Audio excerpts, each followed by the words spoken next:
D குரு சொந்தங்களுக்கு வணக்கம். இன்னைக்கு நேர்காணல நம்மளுடன் இருந்திருப்பவர் டிஃபென்ஸ் அனலிஸ்ட் முனைவர் திரு நிரஞ்சன் அவர்கள். வணக்கம். வணக்கம். ஜெயின்.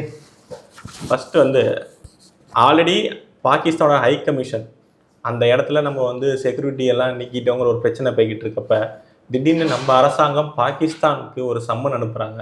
என்னென்னா அங்கே இருக்கிற தீவிரவாதி அமைப்பான லஷ்கர் தொய்பாவோட ஹெட் ஹஃபீஸ் சையத் அவர்களுக்கு ஒரு சம்மன் அனுப்பப்படுகிறது. என்ன சம்மன், இதோட பின்னணி என்ன? முதல் கட்டமாக இந்தியா பாகிஸ்தான் தூதரகத்தின் முன்னாடி இருந்த இல்லீகல் ஸ்ட்ரக்சர்ஸை அகற்றினாங்க. அது நீங்கள் கட்டடத்தை அகற்றினாங்கன்னு நீங்கள் சொன்னீங்க. அது கட்டடம் மட்டும் இல்லை, இல்லீகல் ஸ்ட்ரக்சர்ஸ், அத்துமீறி அரசு விதிமுறைகளுக்கு எதிராக கட்டப்பட்டிருந்த அந்த தற்காலிகமாக கட்டப்பட்டிருந்த கட்டமைப்பு அதை அகற்றுறாங்க. அதுக்கு முன்கூட்டியே பாகிஸ்தான் இந்திய தூதரகத்தின் முன்னாடி இருந்த பேரிகேட்ஸ், தடுப்பு சுவர்களை அகற்றினார்கள். இதற்கு முன்னோட்டம் காஷ்மீருக்கு சர்கி கௌர் சென்று வந்தது. அங்கே போயிட்டு Sergio Gor Kashmir, Jammu and Kashmir is an important part of India. Sergio Gor integral part of இந்தியான்னு சொன்னாரா, இல்லை இம்பார்ட்டன்ட் பார்ட் ஆஃப் இந்தியான்னு சொன்னாரா, அதெல்லாம் அப்பாற்பட்ட ஒரு விஷயம். ஆனால் ஏன் இந்த திடீர் மாற்றம்? இவ்வளோ நாள் வரையும் நம்ம ஜம்மு அண்ட் காஷ்மீர் அந்த மேப்பில் அவங்க வரைபடத்திலே ஒழுங்காக காமிக்காதே பிரச்சனையாக ஆகிட்டு இருந்தப்ப திடீர்னு இப்படி ஒரு மாற்றம் ஏன்? பல்வேறு காரணங்களுக்காக இந்த மாற்றம் ஏற்பட்டிருக்கலாம். ஒருவேளை Pakistan is no more in the good books of அமெரிக்காவாக இருக்கலாம். Underhand dealings with China and underhand dealings with Iran.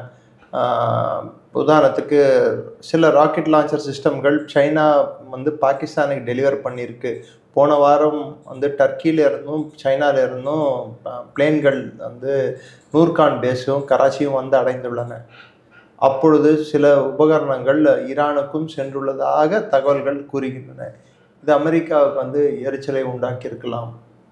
ஆனால் பீஸ் ஆக்ட் அங்கே தானே நடக்குது, பேச்சுவார்த்தை. இந்த ஈரானுக்கும் பாகிஸ்தானை பற்றி பீஸில் பாகிஸ்தான் இந்த ரோல் பிளே பண்ணுது, அந்த ரோல் பிளே பண்ணுதுன்னு எதுவுமே அமெரிக்கா சொல்கிறது இல்லை. அதுக்கிட்ட அமெரிக்கா பண்ணுறது, அமெரிக்கா நம்மளுக்கு இம்பார்ட்டன்ட் பார்ட் ஆஃப் இந்தியான்னு சொன்ன உடனே அமெரிக்காவை நம்புற அளவுக்கு நான் ஒன்றும் அவ்வளோ முட்டாளும் இல்லை, இந்திய அரசும் முட்டாளும் இல்லை. ஓகே, அவங்க சொல்லியிருக்காங்க இம்பார்ட்டன்ட் பார்ட் ஆஃப் இந்தியான்றது அமெரிக்காவின் நிலைப்பாட்டில் சற்றே மாறுபட்ட நிலைப்பாடுன்னு தான் காட்டுதே தவிர்த்து அமெரிக்கா உடனே அது இந்தியாவின் ஒரு இணைப்பிரியா அங்கம் அப்படின்னு சொல்லிட்டாங்க, இன்டெக்ரல் பார்ட் ஆஃப் இந்தியான்னு சொல்லிட்டாங்க அப்படின்னு சொல்லிட்டு நம்ம எதிர்பார்க்க முடியாது. ஏன்னா சர்கி கௌர் அது மாதிரி சொல்ல முடியும் அப்படின்னு நம்ம எதிர்பார்த்தோம்னா, சர்கி கௌர் இஸ் நாட் ஓன்லி இந்தியாவோட தூதர் மட்டுமல்ல, சவுத் ஏஷியாவோட ப்ளீனிபொட்டன்ஷியரி, அதாவது அமெரிக்காவோட அட்வைசர், அதாவது ரெப்ரசன்டேட்டிவ், யூஎஸோட ரெப்ரசன்டேட்டிவ், ஸ்பெஷல் ரெப்ரசன்டேட்டிவ். ஸோ அவர் நேபாளுக்கும் இருக்கார், ஸ்ரீலங்காவுக்கும் இருக்கார், பங்களாதேஷுக்கும் இருக்கார், இப்போது பாகிஸ்தானுக்கும். ஸோ பாகிஸ்தானுக்கும் இருக்காருன்னா இப்போ ஒன்று இதால் நம்மளுக்கு நடந்த நன்மை என்னடான்னா, சர்கி கௌர் இர்ரெஸ்பான்சிபிள் பாகிஸ்தான் சொல்லி வசப்பாடி ஈஸ்டர் திட்டி அவங்க சம்மன் அனுப்பியிருக்காங்க, அவங்க தூதர் அதிகாரி அங்கே இருக்க சம்மன் அனுப்பி அசிங்கப்படுத்தி விட்டாங்க.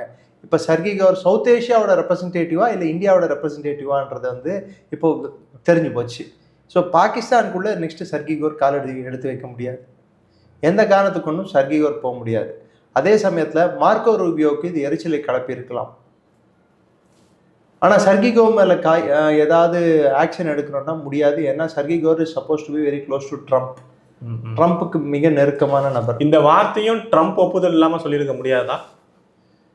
இருக்கலாம், இல்லாமலே இருக்கலாம். பட் அமெரிக்கா பாகிஸ்தானை பின்பிரிக் பண்ணணும், என்னதான் பண்றாங்கன்னு சொல்லி லைட்டா இது பண்ணி பார்க்கணும்னு சொல்லிட்டு கூட சொல்லியிருப்பாங்க.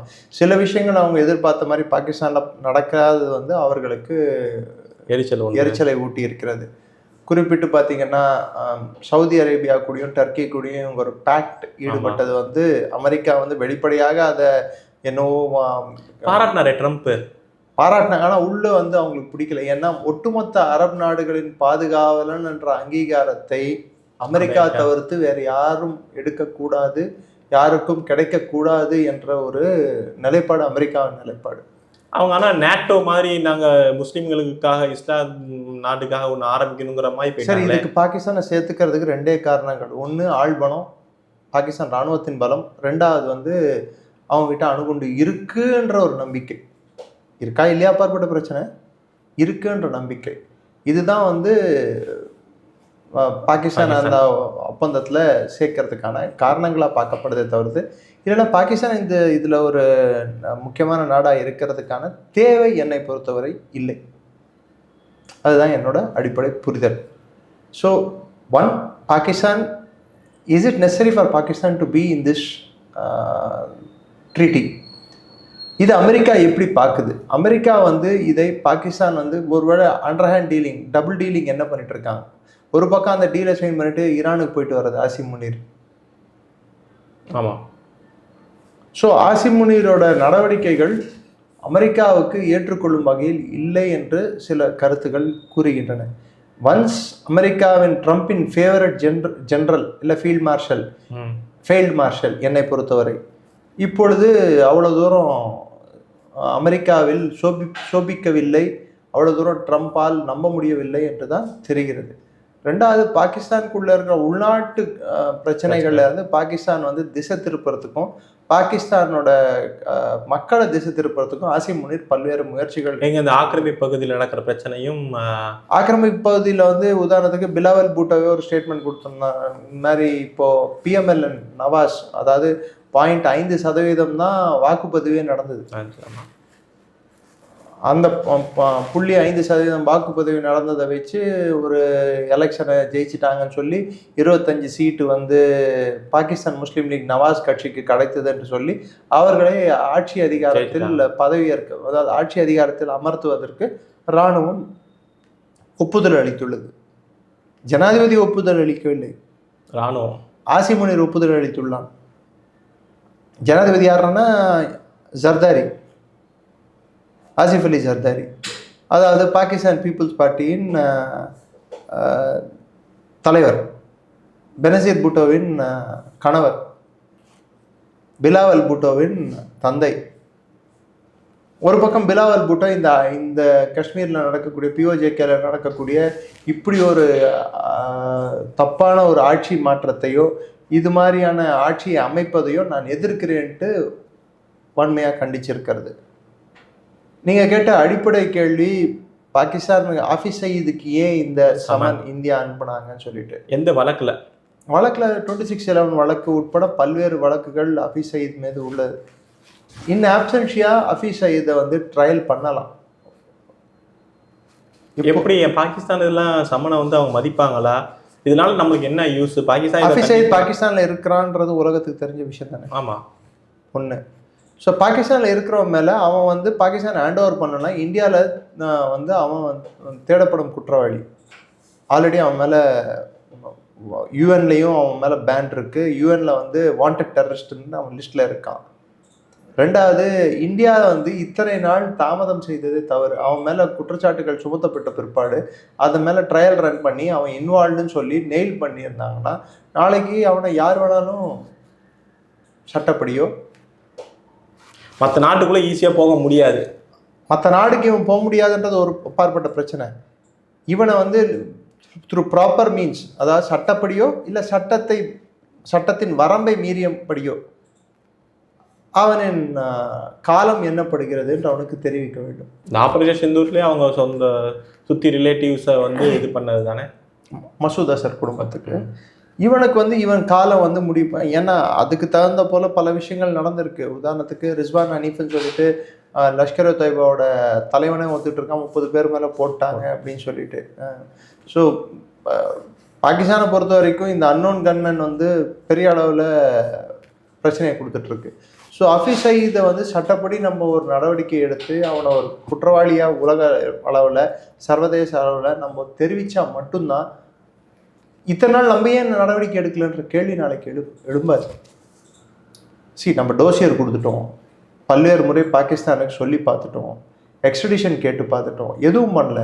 Let us try in absentia. 10 பேருக்கு பாடம் வரட்டுமே.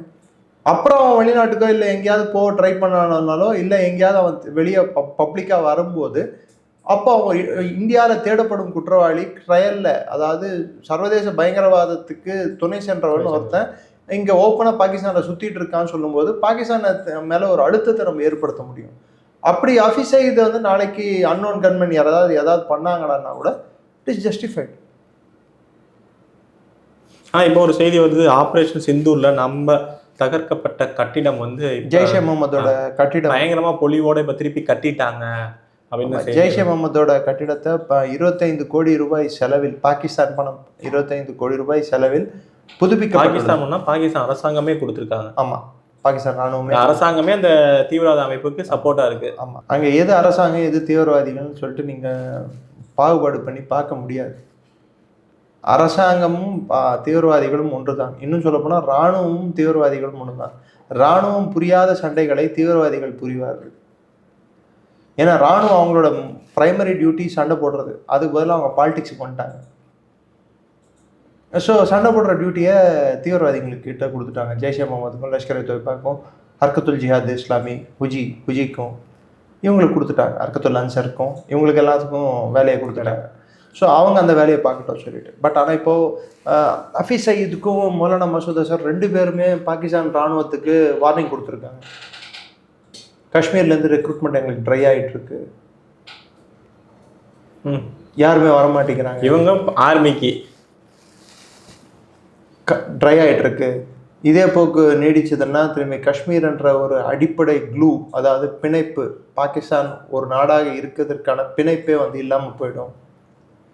பிஓஜேகேல வேற சரி, சர்கி கௌர் இந்தியாவோட காஷ்மீரில் போயிட்டு தலையை காட்டிட்டு பேசிட்டு வந்தார். முடிஞ்ச பாகிஸ்தானோட அம்பாசிடர் கூப்பிட்டு போயிட்டு, அமெரிக்கன் அம்பாசிடர் டு பாகிஸ்தானை கூப்பிட்டு போயிட்டு காட்டுமே அவங்க பக்கம் பிஓஜேகேவை. ஏன் காட்ட முடியல? ஏன் போக மாட்டேங்கிறாங்க? அப்போது என்ன காரணம்டான்னா, அங்கே அசாதாரண சூழல் நிலவுகிறது, ஒடுக்குமுறை, இராணுவ அடக்குமுறை. ஒரு 245 ஆர்டிக்கல் அங்கே இம்ப்ளிமெண்ட் பண்ணதா நம்ம செய்திகள் பார்க்கலாம். இராணுவ அடக்குமுறை முதல்ல பிஓஜேக்கே பாருங்க, இராணுவ அடக்குமுறை நடக்குது, இன்டர்நெட் கட் ஆகிட்டு இருக்கு.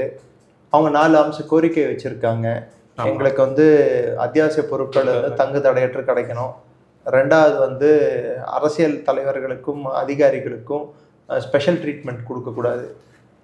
3வது எங்களுக்கு எலக்ட்ரிசிட்டி பில்லை வந்து குறைக்கணும்.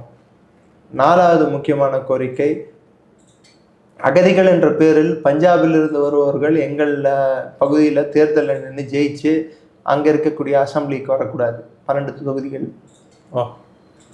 ஸோ இந்த கோரிக்கையை வச்சு பெரிய அளவு போராட்டம் வெடிக்குது. இப்போ என்ன பண்ணியிருக்காங்க, பிஓஜேகேல எந்த சேனலும் போயிட்டு நியூஸ் கவர் பண்ணக்கூடாது, இன்க்ளூடிங் அல் ஜசீரா, பிபிசி எல்லாத்துக்கும் தடை வச்சுருக்காங்க. இந்த சூழ்நிலையில் முடிஞ்ச பாகிஸ்தான் அனுப்பிட்டுமே, அவங்க அமெரிக்கன் அம்பாசிடர் போய் பார்த்துட்டு வரட்டுமே. நம்ம இங்கே இந்தியாவில் இருக்கக்கூடிய அமெரிக்க தூதர் வந்து பார்த்துட்டு வர்றதுக்கு நம்ம அலோவ் பண்ணும்போது நம்ம தான் அலோவ் பண்ணணும். ஆமாம். அதே போல் அவங்க நாட்டிலையும் அலோவ் பண்ணிட்டுமே. காஷ்மீர் அவ்வளோ அமைதியாக இருந்தா, அப்போ அமைதி இல்லைன்னு சொல்லி அவங்களே ஒத்துக்கிறாங்கல்ல, இப்போ பிரச்சனை இருக்குன்னு ஒத்துக்கிறாங்கல்ல. சரி, இப்போ 245 ஆர்டிக்கல் பற்றி நான் பேச வரேன். 245 ஆர்டிக்கல் என்பது பாகிஸ்தான் சட்டத்தில் என்ன சொல்லுகிறாங்கன்னா, சப்போஸ் ஆட்சியாளர்கள் ஒரு அசாதாரண சூழலையோ இல்லை உள்நாட்டு பாதுகாப்புக்கு அச்சுறுத்தல் இருந்தாலோ இல்லை அரசாங்கத்தின் ஸ்திரத்தன்மைக்கு பிரச்சனை இருந்தாலோ அப்பொழுது இராணுவத்தை உதவிக்கு அழைக்கலாம் அப்படின்னு சட்டம் இருக்கு. அதை கோர்ட்டில் போய் ஆர்டிக்கல் 199வது பிரிவின் கீழ் ஹைகோர்ட்டில் எந்த ஹைகோர்ட்லையும் போய் சேலஞ்ச் பண்ண முடியாது. 245 ஆர்டிக்கலை கிளைம் பண்ணலாம். அதன்படி 3 பெட்டாலியனை வந்து இறக்கியிருக்காங்க. அதாவது ராவல்பிண்டி, இஸ்லாமாபாத் பகுதிகளில். ராவல்பிண்டி கோர் கமாண்ட் வந்து கூ மேக்கிங் கோர்னே சொல்லுவாங்க. கூன்னா கிளர்ச்சி, இராணுவ கிளர்ச்சியை ஏற்படுத்துவதற்காகவே ஏற்படுத்தப்பட்ட ஒரு அமைப்பு ராவல்பிண்டி கோர். பாகிஸ்தானில் பல்வேறு கோர்ஸ் இருக்குது, 10 கோர் கமாண்ட் நினைக்கிறேன் பாகிஸ்தான். 10 கோர் கமாண்டில் முக்கியமான கோர் வந்து ராவல்பிண்டி. அந்த ராவல்பிண்டி கோர் கமாண்ட் வந்து இப்போ அங்கேருந்து தான் படைகள் அனுப்பப்பட்டுள்ளன. அரசு கட்டிடங்கள் மற்ற இடங்களுக்கு எல்லாத்துக்கும் பாதுகாப்பு வழங்கப்பட்டுள்ளன. இதுக்கு முன்னோட்டம் வந்து என்னன்னு பார்த்தீங்கன்னா ஆர்டிக்கல் 28 அமெண்ட்மெண்ட் 28. அமெண்ட்மெண்ட் 28 படி அது எதை பற்றி விரிவாக பேசுதுன்னு எடுத்து பார்த்தோம்னா, ஆசிம் முனீரோட பதவி காலத்தை 10 வருடத்துக்கு நீடிப்பது, ஆசிம் முனீரை ஜனாதிபதியாக தேர்ந்தெடுப்பது, அவர் தன் இராணுவ பதவி இருக்கும்போதே ஜனாதிபதியாக மாறுவது, பாராளுமன்றத்தின் அதிகாரங்களை ஜனாதிபதியிடம் கொடுப்பது. அடுத்த பாகிஸ்தான் கண்ட்ரோல் இப்போ அசீம் முனீர் அவர்கிட்ட தானா? ஆமாம். அது இல்லாமல் பாகிஸ்தான் இராணுவம் கனிம வளங்கள், வெளியுறவு கொள்கை, நிதி பங்கீடு, இதை பற்றியெல்லாம், அது பத்தாயிரக்கு வெப்பன் ப்ரொடக்ஷன், அதாவது ஆயுதங்களை உற்பத்தி, இதை பற்றி கொள்கை முடிவுகளை இராணுவமே எடுப்பது. உதாரணத்துக்கு பாகிஸ்தானோட நிதிநிலை அறிக்கை எடுத்து படித்தோன்னா, நேஷனல் ஃபைனான்ஸ் கமிஷன் நிதிநிலை அறிக்கை எடுத்து படித்தோன்னா, பண பங்கீட்டை வந்து மாற்றுறதுக்கு ட்ரை பண்ணுறாங்க, புது மாநிலங்களை ஏற்படுத்த ட்ரை பண்ணுறாங்க பாகிஸ்தானில். அதுக்கு ஒரு வடிவம் கொடுத்துட்டார் ஆசிம் முனீர், கொடுத்தாச்சு.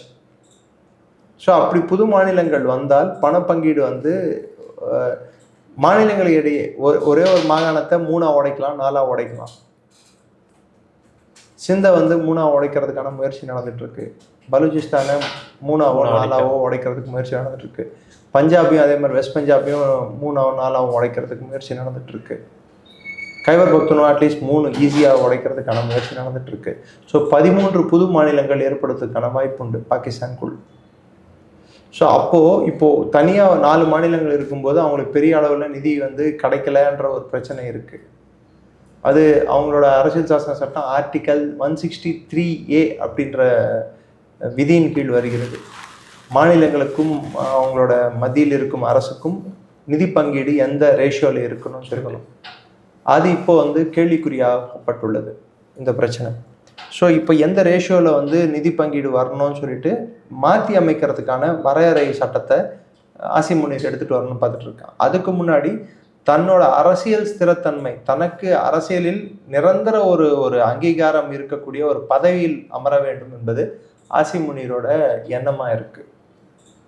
அதற்கு முன்னாடி முன்னோட்டமாகத்தான் பல விஷயங்கள் ஆசிம் முனீர் கையில் எடுத்திருக்கலாம். அதில் ஒன்று இந்த ஆர்டிக்கல் 28 அமெண்ட்மெண்ட் 28 பாஸ் பண்ணுறது. அதில் இன்னொரு பகுதி 163A அந்த டெவல்யூஷன் நிதி பங்கீடை வந்து மாற்றி அமைக்கிறது.